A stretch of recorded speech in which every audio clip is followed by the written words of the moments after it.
Daniel Padilla and Catherine Bernardo. Hiwalay na nga ba?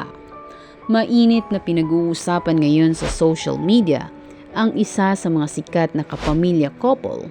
Ito'y matapos kumalat ang larawan ng dalawa na kung saan hindi magkasama sa kani-kanilang bakasyon.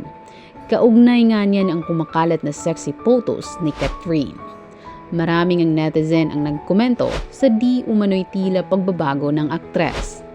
Alam ng nakakarami na si Daniel Padilla ay isang napaka-konserbatibong tao, lalo na pagdating sa kasuotan ng aktres.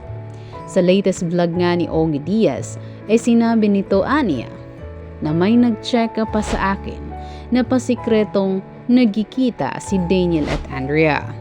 At agad din sinabi ni Ogie, aniya, syempre, hindi naman to confirm ha, kaya dapat marinig din natin ang panig nila kasi nililing si Daniel kay Andrea. Samantala, wala pang karagdagang informasyon ang kampo ng Katniel, maging kay Andrea.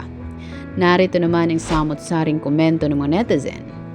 Ikaw mga kadebra, anong masasabi mo sa usapang hiwalayan ng Katniel?